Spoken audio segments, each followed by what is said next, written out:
It's Thursday, July 31st, 2008, and it's 4:20 somewhere in the world. I'm your host, Radical Russ Belville. Produced and distributed by the National Organization for the Reform of Marijuana Laws in Washington, D.C., this is your NORML Daily Audio Stash, the growing truth about cannabis.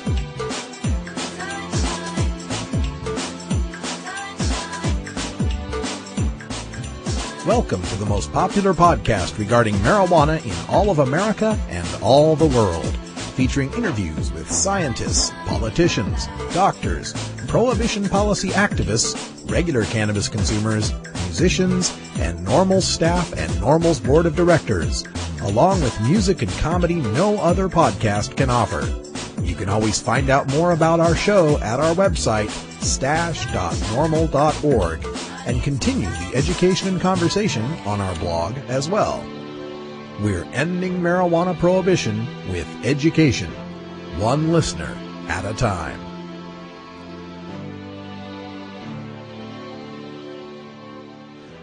The podcasting and blogging technology for the NORML Daily Audio Stash is provided by Red Aphid Interactive Media. For your professional web design needs, visit redaphid.com. Hey everybody, welcome to the show. Glad to have you here. Sorry about the late post today. The real world intruded a little bit and had a few bills to pay, but better late than never, right?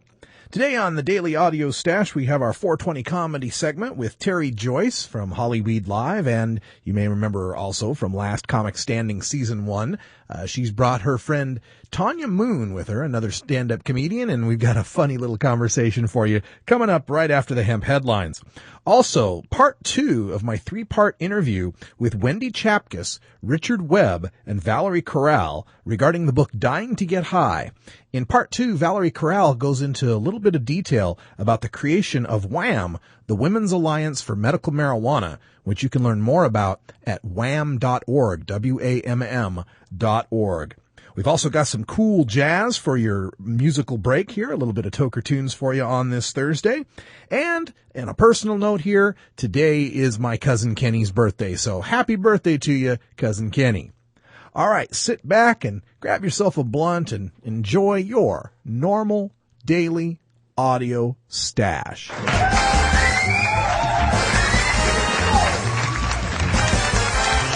Now it's time to play Pass the Stash, where you can win cool prizes from NORML.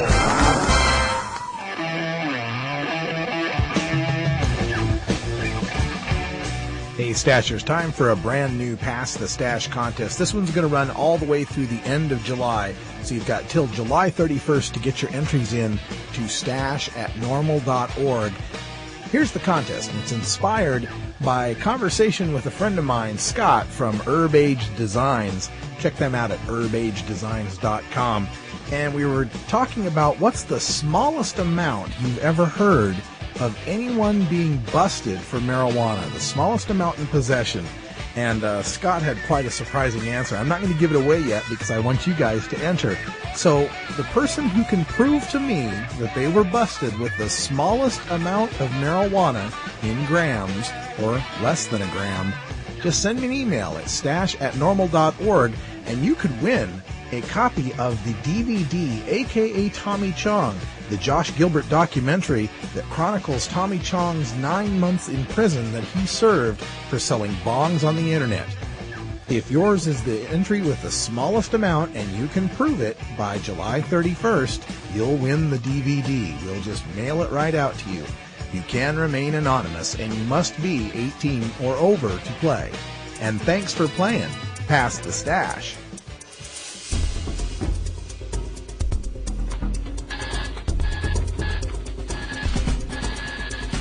Now it's time to take a look at the latest stories about marijuana from news organizations across America and around the world in our NORML Daily Audio Stash, Hemp Headlines.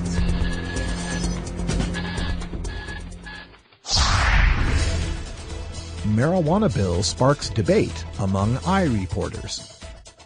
Now, this is following up on the Barney Frank press conference from yesterday. CNN covered the story online, and they have a feature called iReport, where you can send in your comments and video replies to their stories.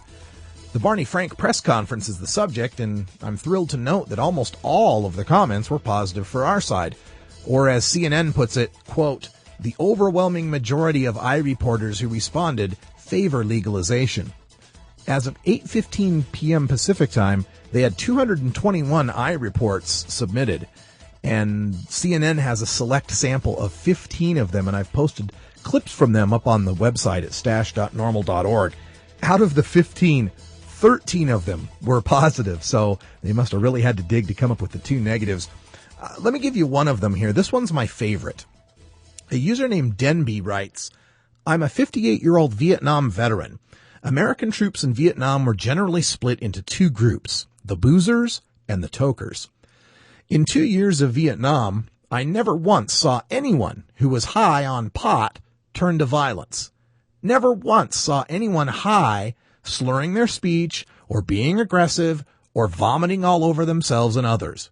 The worst I can say about the tokers is that we broke into the mess hall one night and stole a 5-pound carton of strawberry ice cream shared among the 12 of us, and it was wonderful. So given the violent history of alcohol and the aggressiveness and stupidity it causes, I made a choice 40 years ago, and it was one of the best choices I have made. I'm a responsible husband and father. I am a cardiovascular technologist and have been employed with the same employer for 36 years. I've been married for 26 years. I'm a runner and have run for over 20 years. Oh, and I have smoked marijuana almost every day for the last 40 years also. Should we make room in the jail for me? Brilliant. So 13 mostly positive responses to the idea. And then there were these two hilarious negative responses. First one from a user named Jen B, who says, Americans have displayed a serious lack of judgment recently. Do you think they can utilize this substance without affecting others? Do we want more of our people driving while intoxicated? Do we want our children to go to their friend's house where their friend's parents use only a little pot? Should we allow teens to use this substance without consequence? No, no, no, no, no. Jen, you write as if these things aren't already happening. Everyone who wants to smoke pot is doing it right now. Making pot legal doesn't change DUI laws. If you're busting pot DUIs now, you can continue to bust pot DUIs when it's legal, and you'll have more police resources to do so because they won't be taken off the streets to haul in and process someone for merely possessing it. And finally, Barney Frank's bill clearly refers to adults. And then this one takes the cake. I cannot even grasp why the liberal left seem to want the country getting high. Oh wait, on second thought, it makes perfect sense. If the country is high, then they won't really know what the liberal left is really doing to this country. My personal opinion is that if people really want to get high, they will either take their chances with the law, or they can pay for a ticket to Amsterdam. Really? Oh, and by the way, he has the most appropriate username, Taser357. Arizona ruling finds no religious right on marijuana. There's no constitutional right to use marijuana for religious purposes, according to a new Arizona court ruling. The State Court of Appeals ruling upholds the conviction and sentences of Danny Ray Hardesty in Yavapai County for possession of marijuana and possession of drug paraphernalia. Hardesty's appeal contends that he's entitled to use marijuana under religious freedom protections of the state and federal constitutions. The Court of Appeals acknowledges that courts have ruled that the use of peyote for bona fide religious belief is a defense to prosecution.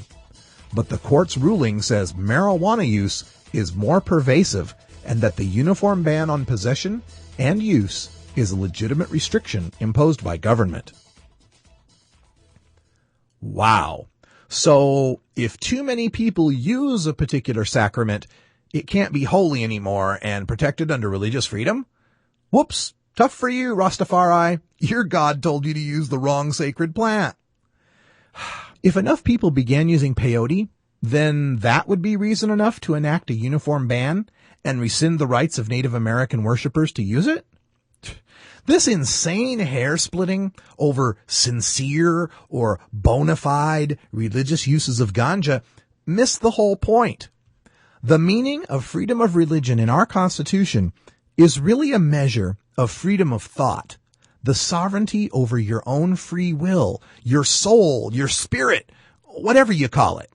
It doesn't matter whether you believe a divine creator made that burning bush for your sacred enlightenment, or whether you believe that this fantastic plant co-evolved in a symbiotic relationship with humanity, or whether you believe you'll just wake and bake today, reasons be damned.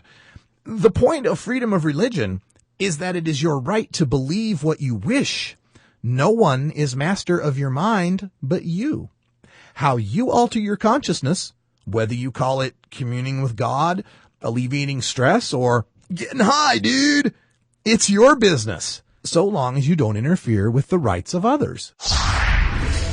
San Diego Appeals Court upholds medical marijuana law. From the North County Times.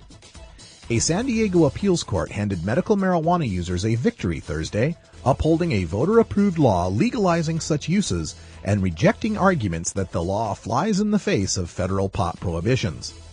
The purpose of the federal law is to combat recreational drug use, not to regulate a state's medical practices, wrote the 4th District Court of Appeals Associate Justice Alex McDonald. The practical implications of Thursday's 3-0 ruling from the appeals court panel were not immediately clear, but it could mean that San Diego County must start issuing identification cards for medical marijuana users. San Diego County officials, however, may choose to ask the state's Supreme Court for review.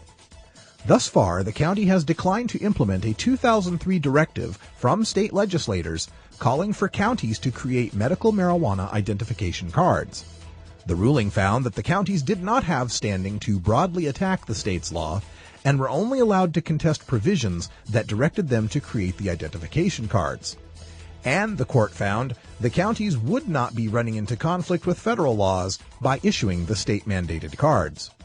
If the counties appeal and the state's high court declines to take the case or sides with the lower courts, the counties could ask the U.S. Supreme Court to review the decisions.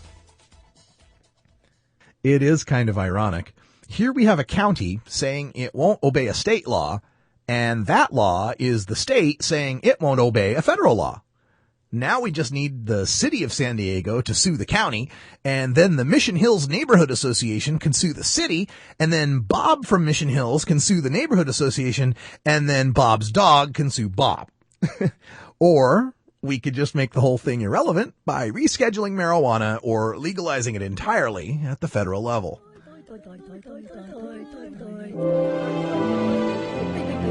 Stupid stoner stories. As a public service, NORML reminds you that smoking marijuana will not make one stupid. However, some stupid people do smoke marijuana. Don't be one of those stoners that make the rest of us look bad. Learn your lesson from today's Stupid stoner story. Montgomery County man was arrested after a researcher tracking a radioactive turtle in Rock Creek Park found the animal standing in a garden of marijuana plants in a remote area of the park, police said today. The researcher notified authorities after finding the 10 plants, about a pound and a half of marijuana, worth roughly $6,500 when sold in smaller amounts on the street, police said. The police said investigators covertly watched the marijuana garden until a man showed up to tend to the plants. Isaiah Johnson, age 19, of Chevy Chase, Maryland, was arrested Wednesday and charged with possessing marijuana with intent to distribute, said police. I wonder how long those cops were sitting there watching a marijuana garden. It's a good thing that Washington, D.C. is a nice, safe place, free enough from violent crime, muggings, and vandalism, that investigators, plural, can sit in the park, getting paid, to wait for a gardener to show up.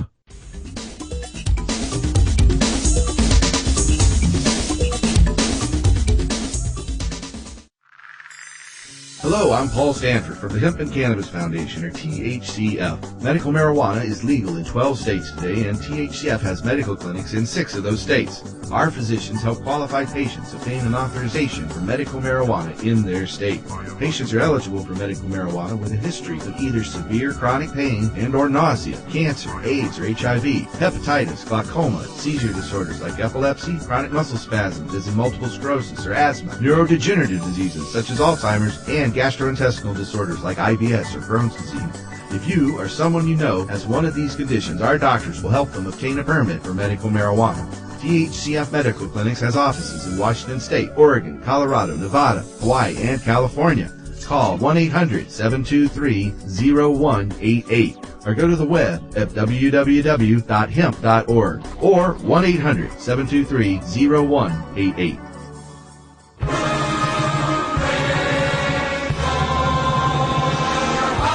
Weed. That's the Weed Valley hoo-hee-ha. Weed. Where any office boy or young mechanic. Now it's time to take a look at 420 Comedy with the star of Hollyweed Live. You know her from the season 1 of Last Comic Standing on NBC. It's Terry Joyce. All right, more 420 Comedy with our good friend Terry Joyce. Terry, welcome back to the Daily Audio Stash. Well, thank you. So what's happening for you down in Hollyweed right now? Well, it's interesting. I have been having, everywhere I turn, I'm having the marijuana experience. Oh, really? Yeah. I mean, it just seems like, I call it the marijuana insight, which, if you can already tell, I've been smoking already this Well, it is noon Pacific time, right? I was taking the metro and to Pasadena. That's the bus in L.A., right? A little bit of marijuana in my bag. And I have my medical marijuana card, and I thought, even if I was checked out, I should be okay because I have the card. But you still kind of wonder if it's really going to be okay when it actually happens to you. Yeah. And so I was on the metro, and I got off, and for some reason, there was a lot of sheriffs there, like, as you got off, and there I saw it. It was like the sniffer dog. Uh-oh. And I was thinking, oh my God, and there's this thought of like, oh, just let me run out, let me, like, I gotta get these stairs, hopefully, how far can a dog sniff from? Like, I'm analyzing everything, and you're hoping that the dog comes up and sniffs your crotch, and, not the, your purse. It's the one time you wish for that humiliation. Yeah. So actually, I ended up being okay, though. I mean, I got out, nothing happened, and it was like, phew, but it makes you think twice about how you carry it in public transportation. Oh, sure. And then I had this experience. I'm taking a class. It's called Rubicon Revisited. It's kind of one of those classes where you work on, objectives in your life, and it's like an intensive study to whatever goal you want to achieve. We're partner up with somebody that we have to call like every day. She calls me up like at 6:00 in the morning, and I'm not even awake yet, really. And because I think 6 a.m. Who calls at this hour? Usually somebody calls at that hour, someone might be dead. There might be an emergency because everybody knows that I sleep in late. So she goes, I'm Donna, your partner. And I said, oh, okay. The only time I can talk to you is in the morning. And I said, well, okay. I said, is there any way we can talk at noon? Because, I'm an entertainer at night. She's like, no, I have to blah, blah, blah, blah. And so I just happened to mention, I said, well, it sounds like you're having difficult making a commitment to this project. And she got really mad. Oh. Then she says, well, I don't even know why we are even working together. That we're paired up because, you're an artist. And she goes, and you I see that you support medical marijuana. And she goes, what? She goes, are you a pothead? Oh. Are you just a pothead? Like, do you smoke pot all day? Because I'm an AA. Oh, my. You know what I mean? Yeah. And I was like, whoa, it's like, okay, because because I support medical marijuana and I use medical marijuana for my own personal health issues or reasons, like, I am all of a sudden like a degenerate of society. Like I have reefer madness in my apartment every night. Yeah. I when it comes to those words like pothead or stoner, those are kind of like the N word for African Americans or the B word for women. I feel it's okay for us to use it amongst ourselves, but when other people start calling me that, I got a real problem. Yeah, it's true. And that's interesting because I did research slangs today. And I have some right here, and this is like slangs for cannabis users. Oh, and okay. They're actually some of them are pretty funny. But, for instance, there's, Astro Traveler. Okay. Which I kind of like that one, actually. Yeah. Blazer, head, herbalista, pothead, stoner, toker, masher, burner, burnout, jiggaman, smut poker, patties, baker, space cowboy, space cadet, and then there's beatnik, rasta, infosmoker. There was one that I thought was, I love this one, nannies with glaucoma. Nannies without... Okay. Okay. And tree hugger is like, okay, whatever. Yeah. Bible paper roller, that's nice. Yeah, yeah. Teacher, puffers, weekend warrior, that's a good one. Yeah. But those are just some of the slangs that, we're deemed as. Yeah. Yeah. And they are, in many cases, like you said, they're derogative. Yeah. It's the battle is trying to get away from the stereotype of what you think I am. Right. I often point out when I'm in these discussions, and I get in these discussions with people, they'll say, "Oh, well, you smoke pot? Do you smoke pot?" And I always say, "Do you drink? Do you drink?" I smoke pot as much as you drink. If I'm a pothead, you're a drunk. Yeah. Well, and I gotta say, I make better choices than men when I smoke weed than when I drink. The cannabis dating system. I'll look at a guy and go, "Oh my God, I don't like the shape of his head. He's not funny. I don't like." What are you dating, Charlie Brown out there? What the hell? Shape of his head. That's fakey. Wow. I'm like. Oh my gosh. Now, Terry also, likes to bring to us here for 420 Comedy some of her friends in the comedy scene down there. And, we've got a good friend of yours here, Tanya Moon, who's joining us. And, Tanya, welcome to the Daily Audio Stash. Yeah, how are you? I'm doing great. Now, we should clear up for some people out there. If they're hearing the name Tanya Moon and think we're talking to the film star Tanya Moon, well, maybe you ought to clear that up for them.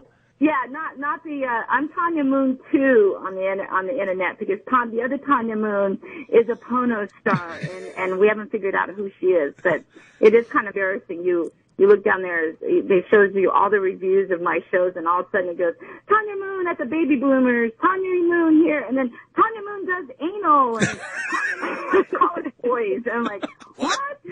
And you guys kind of look alike too, right? Yes, and you know what? I'm trying to find on the box cover because I'm a blonde Asian, and supposedly she is too. And I think I'm a little bit older, and she is too. And so, like, I was looking on the DVDs because she doesn't have the main starring role, so she's not on the box cover. So I'm trying to figure out who this woman is. And it's just so funny. It's like, I don't want my mom to think, because I go, "Mom, I'm doing really well. I'm doing really great." Because I'm on an internet show with Blue Iris, Gary Garber from Howard Stern. So we do this show. So I always tell my mom to go there. And then all of a sudden I look down there and I'm going, "Oh my God, there's like 10 movies that, Tanya Moon is in." Yeah. So I don't even do that in my real life. I wouldn't do it on a film.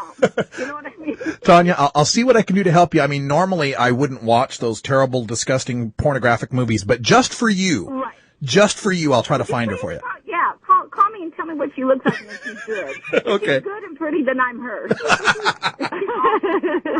So, Tanya, how are you involved with the cannabis community in the fight to end adult marijuana prohibition? Do you do a lot of cannabis or pot material in your stand-up?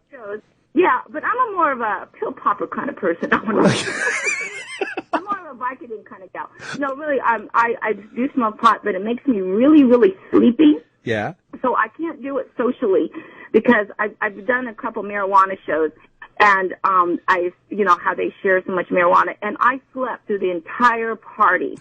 Actually, there was like 7 marijuana doctors there, Afro-American doctors, and I fell asleep, and I woke up and I saw them. I said, "Oh no, not this dream again." I slept through the whole party.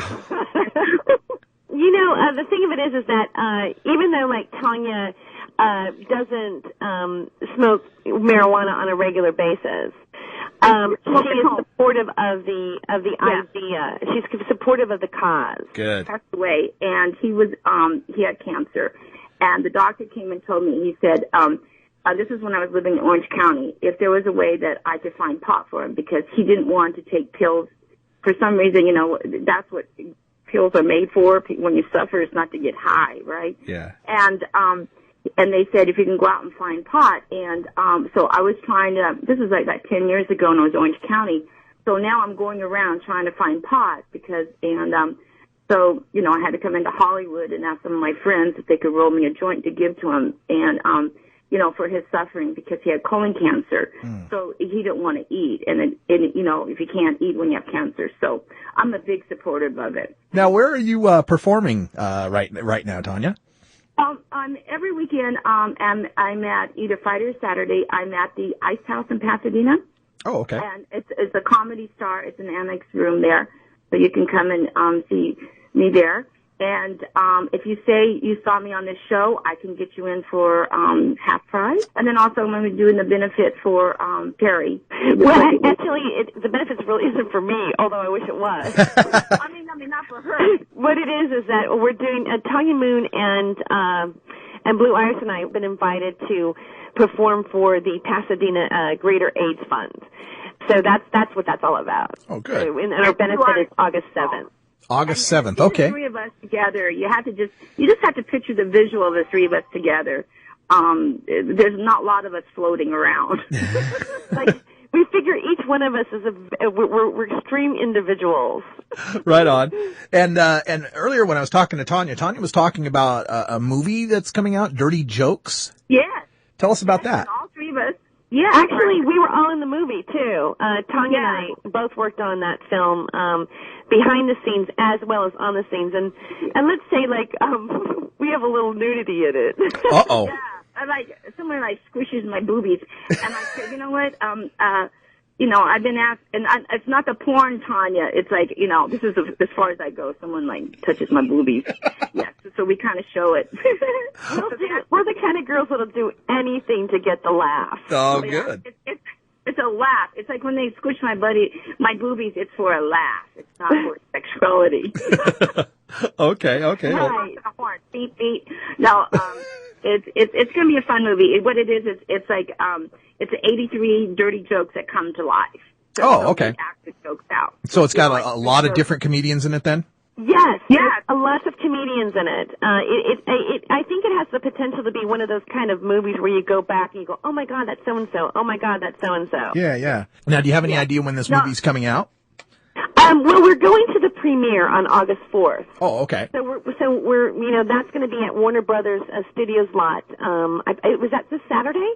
The 4th would be Monday. Monday, yeah. So they're still at the phase where they're looking for distribution. Gotcha. Okay. Yeah, we had a lot of fun on it, and I would advise to take a couple of puffs before watching it because you can really get into it. Understood. I would advise that too. You need to take a couple of puffs. Yeah. A lot of people were medicated. Oh, I have to take a couple puffs to watch it, all right? Right on. And I'm going to look at my boobs on the screen. That's going to be tough. All right. Well, thank you so much for letting me be on the show. Hey, no problem. And good on you with the girl power and all of that. Terry Joyce and Tanya Moon are both stand-up comedians working in the Hollywood, Pasadena area. And Terry joins us every Thursday here for 420 Comedy. Ladies, thanks for being here. Thank you. Georgia. Hi, this is Willie Nelson, and I need your help. Alcohol prohibition didn't work in the 20s, and marijuana prohibition isn't working today. It's time we stop arresting law-abiding citizens because they prefer marijuana over alcohol. Nearly 2,000 Americans are arrested every day on marijuana charges.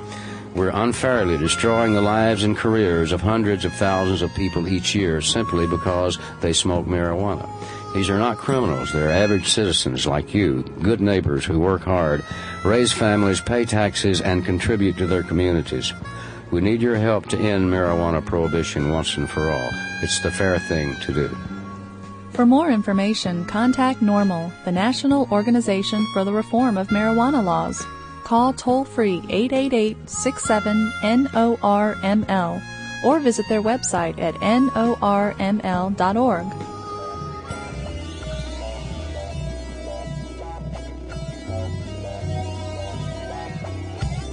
Here at the Normal Daily Audio Stash, we work hard to change our nation's marijuana laws through education and discussion. But we also take time to relax and unwind with an eclectic mix of pod-safe music from many independent artists. We look for music that speaks to the growing truth about cannabis, or music that speaks to broader themes of freedom, liberty, social justice, equality, and protest.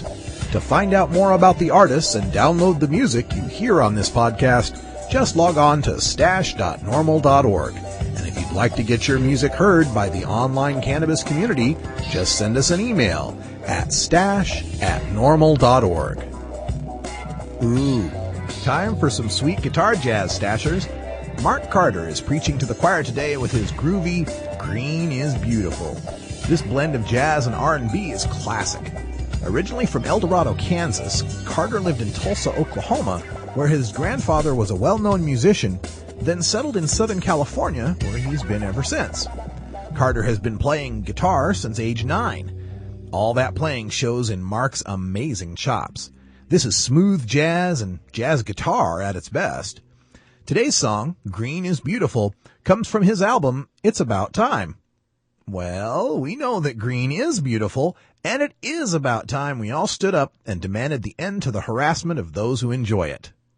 You can learn more about Mark Carter by visiting our website at stash.normal.org, where we've got links to his new album, It's About Time, and a link for the download of this song on MP3.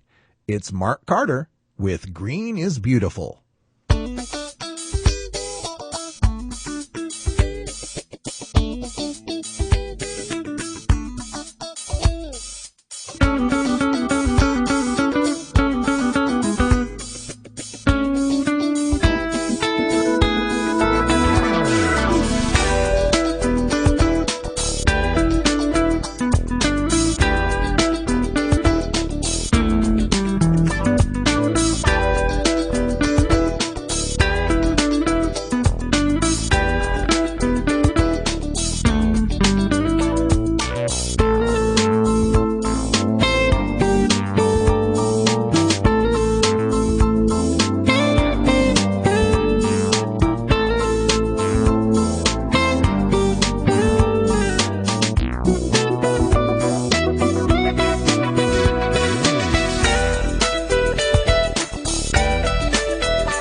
I smoke lots of weed, man. I plant that big old seed, man. I smoke every strain there is in town. From the super sticky green to the headache Mexican brown. I smoked every strain there is around. I know that I like it. I know that lots of people like it. So let's see what happens if you overdo it. Do we have any pot smokers here today? Any at all? My name is Doug Benson, and I'm about to get super high. The term medical marijuana, you drank the Kool-Aid, because there is no such thing as medical marijuana. I'm going to smoke pot every day for 30 days and try to remember to film it. And my movie's going to be called Super High Me. Or Business as Usual. I haven't decided yet on the title. I'm going to be hospitalized, I think. Some people call it dope. Some think it smells like burning rope. I tell you, it relieves my mind. Now we continue with part 2 of our interview with Wendy Chapkus and Richard Webb, who are the authors of the new book Dying to Get High, which chronicles Proposition 215 and medical marijuana in California. And we turn now to Valerie Corral, who was also in on the interview. Valerie Corral is the founder and director of the Women's Alliance for Medical Marijuana, or WAM.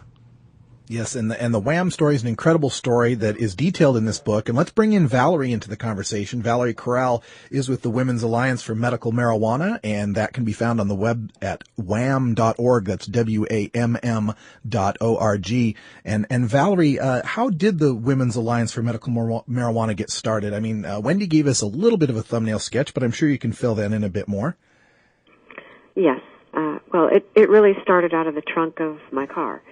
And it was in response to our first arrest, the arrest of Mike and myself over growing marijuana plants to treat my epileptic seizures, as Wendy mentioned.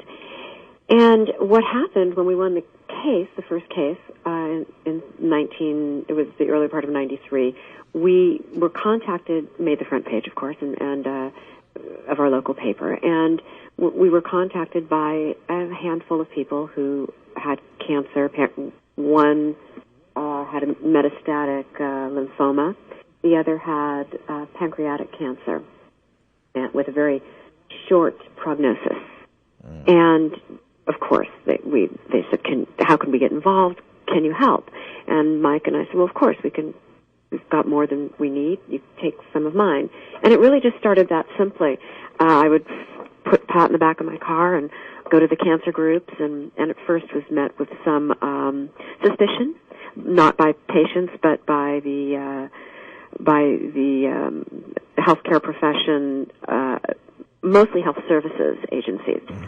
Physicians were neither moved to reject nor to accept marijuana. Mostly they were, to state simply, really wanted to see their patients reduced suffering, and were nonplussed by the method, at least at that time, because it required really of them very little.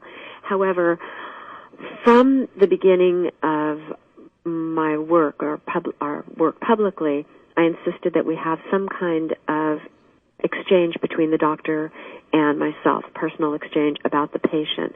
The reason being, having been in court and finding that a doctor may say it's all right to use marijuana, but when up against the judiciary, may indeed back down or forget or not be supportive out of fear. And, fear is the underlying current of our nation and of each of us as individuals. It's the wall that often stops us from progression of our consciousness, of our social and moral responsibility. Moral, what I mean by that is really living true to your heart and to what you know, not only the way that you would have others live, but that you would call upon in yourself as a human being. So it's with the highest integrity and that moral obligation. So I did. I spoke to doctors. I'd go to patients, with patients to their physicians, and I'd ask the doctor to write a little something. Well, needless to say, I had a stack of recommendations or prescriptions written on prescription pads. Not a good thing. And we had to do away with that formulary, if you will, because it was indeed inappropriate, and as a Schedule I drug could not be prescribed thought it was something I didn't know in the early days of 1993.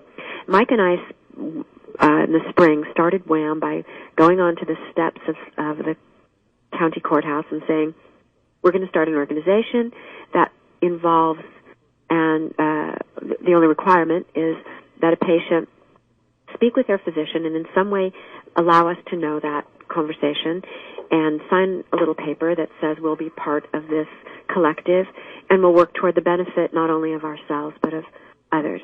And we'll share, and we'll grow a collective garden and we'll share what we have. Most of that was Mike's really brilliant expertise as a cultivator, really, I call him the agricultural genius because he has really unparalleled talent and vision.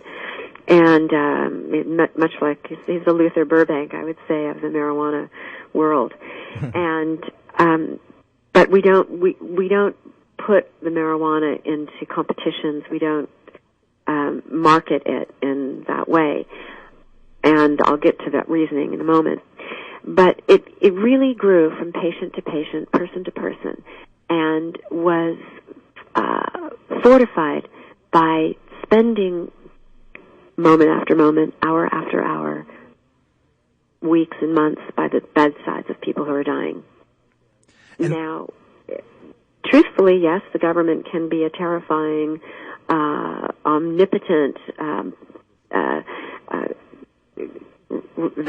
vengeful adversary.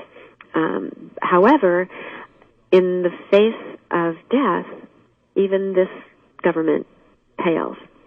And what I found very soon, very shortly, is that I was in the company of masters, the master being the person who's dying and mastering life and knows what none of us know, what we may portend, but we do not really know, what we can talk about, but we really cannot express from our own experience.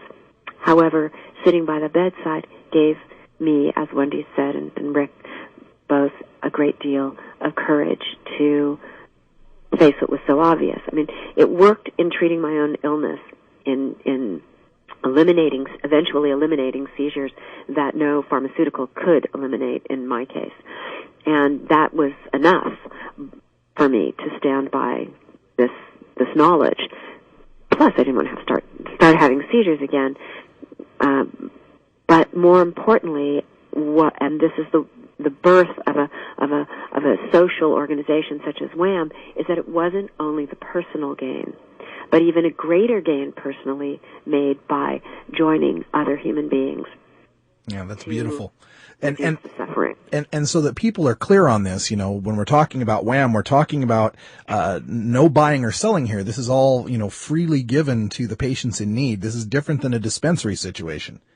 Oh, yeah. Well, and it had to be, because first of all, I mean, you can't really separate, in my mind, I don't separate the dealer, and I mean, it's all market and free enterprise, and I have nothing against free enterprise. However, in the revolution, one has to approach it quite differently. And I see the entrepreneurship of marijuana and, all the names that are coming up with just really, they're being made up as for marketability. And what the government is doing as being very similar. They're just it's a kind of a juxtaposition of powers. But it does not spell the true value of marijuana. It does not.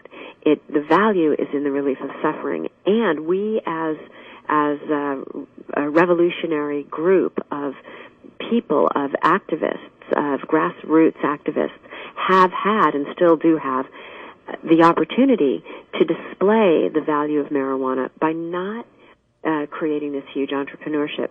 Now, granted, there's a great deal of respect for people who make a lot of money, and I can tell you we don't make very much money. And as a matter of fact, WHAM is limping along, and really we barely have enough funds to run the next 2 months. If we could stay open for 2 months, it would, we do month to month, but we're in great deal of need for funding. Now, why would we look toward the general public for funding? Well, just as any social social movement does not ask from the people that it serves to be the bearers of funding, we ask that the revolutionary ideas and the concepts and really the magnitude of the work, both political and social, that WHAM has accomplished, be supported by the community. And what's so extremely important in that is that yes, we could sell marijuana and we could make a lot of money. Yes, we know that. We're not fools. But that would,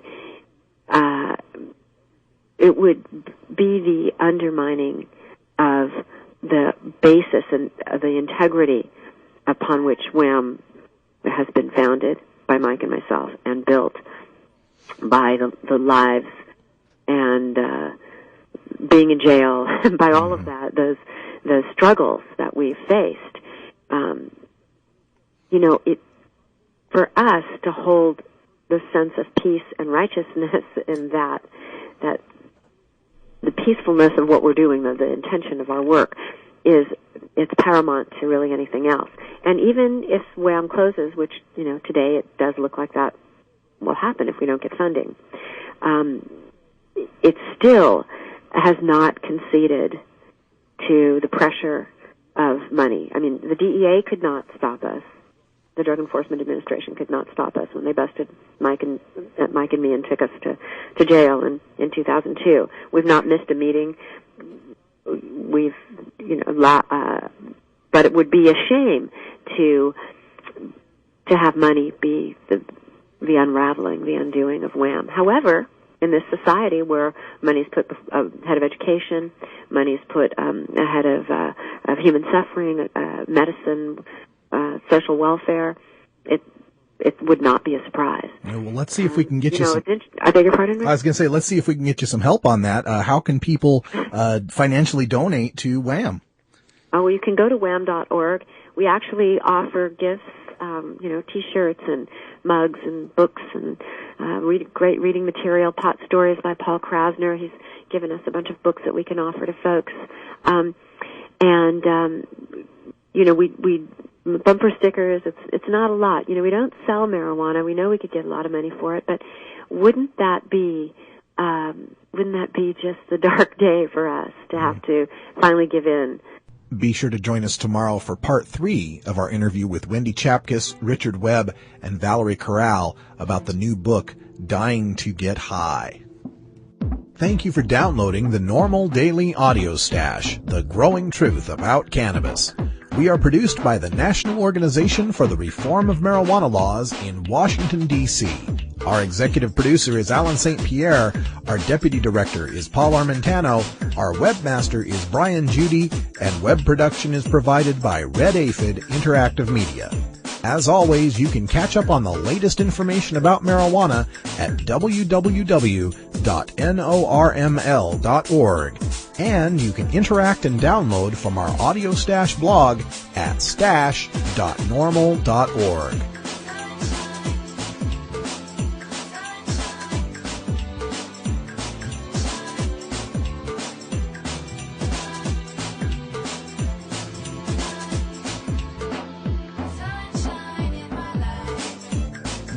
For everyone here at NORML, I'm your host, Radical Russ Belville, hoping all your harvests are bountiful and your encounters with law enforcement are non-existent.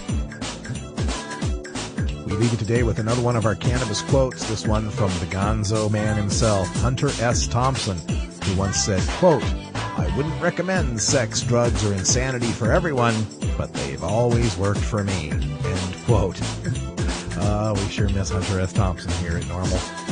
For everyone here at the NORML Daily Audio Stash and NORML, thanks for joining us here for the podcast. We'll be back tomorrow, Friday, for more Daily Audio Stash and our visit with Steve Bloom from celebstoner.com. And, of course, the interview I've been waiting for, my interview with Congressman Barney Frank on tomorrow's Daily Audio Stash. So definitely you'll want to download that one. Thanks for joining us. We're glad to have you here. And until next time, take care of each other, tokers.